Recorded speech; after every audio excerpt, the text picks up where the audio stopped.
कि जब जब समाजवादी पार्टी उत्तर प्रदेश में पावर में आती है तो उत्तर प्रदेश में गुंडागर्दी, माफियागर्दी, जुल्म जाति, बलात्कार की घटनाएं, सांप्रदायिक दंगे तो ये चरम सीमा पर पहुंच जाती है। जुलाई 2007 की तपती दोपहर, उत्तर प्रदेश के चित्रकूट के पाटा के जंगल, यहाँ की हवाओं में एक ऐसा नाम तैरता था जिससे न सिर्फ आम आदमी बल्कि सरकारें भी कांपती थी। एक ऐसा शख्स जिसके एक इशारे पर विध्यांस के भीड़ों में वोट गिनते थे और जिसकी मर्जी के बिना परिंदा भी पर नहीं मार सकता था। वह कोई साधारण अपराधी नहीं था, वह था शिव कुमार पाटिल उर्फ ददुआ, बुंदेलखंड का वो बागी जिसने 3 दशकों तक समांतर सरकार चलाई। लेकिन 22 जुलाई 2007 को कुछ ऐसा हुआ जिसने इतिहास बदल दिया। पर क्या आप जानते हैं कि जिस एनकाउंटर की कामयाबी पर लखनऊ में जश्न मनाया जा रहा था, वह कुछ ही घंटों में मातम और डर में क्यों बदल गया?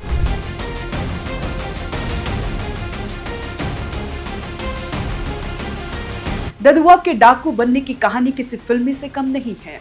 70 के दशक में अपने पिता की बेइज्जती और हत्या का बदला लेने के लिए उसने बंदूक उठाई थी। 1986 में उसने रामू कापुरवा गांव में मुखबिरी के शक में एक साथ 9 लोगों की हत्या कर दी और यहीं से शुरू हुआ ददुआ का खौफनाक सफर। पुलिस रिकॉर्ड बताते हैं कि उस पर 400 से ज्यादा मामले दर्ज थे, जिनमें 150 से अधिक हत्याएं शामिल थी। लेकिन जंगल में उसकी छवि एक रॉबिन हुड जैसी थी। वह गरीबों की मदद करता, शादियां करवाता और विवाद सुलझाता। यही वजह थी कि करीब 500 गांवों में उसका सीधा प्रभाव था।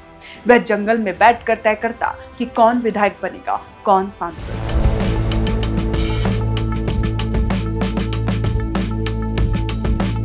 साल 2007 में जब मायावती उत्तर प्रदेश की मुख्यमंत्री बनी तो उन्होंने ठान लिया था कि बुंदेलखंड को डकैत से मुक्त कराना है।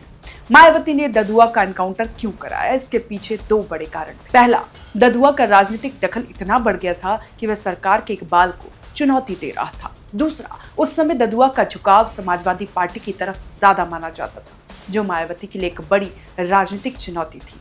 मायावती ने एसटीएफ के तेज तर्रार ऑफिसर अमिताभ यश को खुली छूट दी। 22 जुलाई 2007 को चित्रकूट के झलमल के जंगलों में एसटीएफ ने ददुआ और उसके 5 साथियों को एक भीषण मुठभेड़ में ढेर कर दिया। लखनऊ में मुख्यमंत्री कार्यालय से लेकर एसटीएफ मुख्यालय तक बधाइयों का तांता लगा था। बरसों से जिस अपराधी की परछाई तक पुलिस नहीं छू सकी थी, उसे मार गिराया गया था। सरकार इसे अपनी सबसे बड़ी जीत मना रही थी। लेकिन एनकाउंटर के कुछ ही घंटों बाद जैसे ही एसटीएफ की टीम ददुआ की लाश लेकर वापस लौट रही थी, जश्न का माहौल मातम में बदल गया। दरअसल ददुआ के मारे जाने की खबर पाकर बिहार का एक और खूंखार डाकू ठोकिया बौखला उठा। ठोकिया ददुआ को अपना गुरु मानता था। उसने एसटीएफ की टीम पर घात लगाकर हमला कर दिया।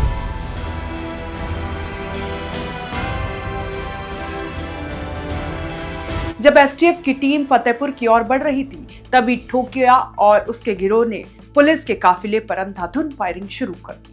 यह हमला इतना अचानक और भीषण था कि पुलिस संभाल ही नहीं पाई। इस हमले में एसटीएफ के 6 जवान शहीद हो गए, कई घायल हुए। जिस जीत का ढोल पीटा जा रहा था, वह अचानक एक बड़े सुरक्षा फेलियर में बदल गई। लखनऊ में मायावती सरकार सख्ते में थी। एक तरफ सबसे बड़े डकैत के खात्मे की खुशी थी, तो दूसरी तरफ अपने जाबाज जवानों को खोने का गहरा दुख। जश्न वाली रात उत्तर प्रदेश पुलिस के इतिहास की सबसे दर्दनाक रातों में से एक बन गई। ददुआ मर गया, लेकिन उसका असर खत्म नहीं हुआ। आज भी फतेहपुर के नरसिंहापुर गांव में ददुआ का एक मंदिर है। उसकी मूर्ति लगी है और लोग उसके पूजते हैं। ये भारत के अपराध जगत की एक अजीब सच्चाई है, जहां एक खूंखार हत्यारा कुछ लोगों के लिए भगवान बन जाता है। मायावती सरकार ने ददुआ को खत्म करके अपनी ताकत तो दिखाई, लेकिन ठोकिया के हमले ने यह भी साफ कर दिया कि बिहार के जंगलों से खौफ को इतनी आसानी से नहीं मिटाया जा सकता।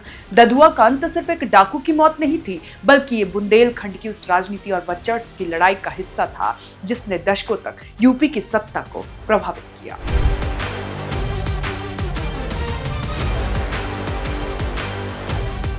ददुआ मर गया, लेकिन उसका असर खत्म नहीं हुआ। आज भी फतेहपुर के नरसिंहपुर गांव में ददुआ का एक मंदिर है, जहां उसकी मूर्ति लगी है और लोग उसे पूजते हैं। ये भारत के अपराध जगत की एक अजीब सच्चाई है, जहां एक खूंखार हत्यारा कुछ लोगों के लिए भगवान बन जाता है। मायावती सरकार ने ददुआ को खत्म करके अपनी ताकत तो दिखाई, लेकिन ठोकिया के हमले ने यह भी साफ कर दिया कि बीहड़ के जंगलों से खौफ को इतनी आसानी से नहीं मिटाया जा सकता। ददुआ का अंत सिर्फ एक डाकू की मौत नहीं थी, बल्कि ये बुंदेलखंड की उस राजनीतिक और वर्चस्व की लड़ाई का हिस्सा था जिसने दशकों तक यूपी की सत्ता को प्रभावित किया। कैसी लगी आपको ये जानकारी, आप हमें कमेंट कर जरूर बताएं और देखते रहे ONG न्यूज़।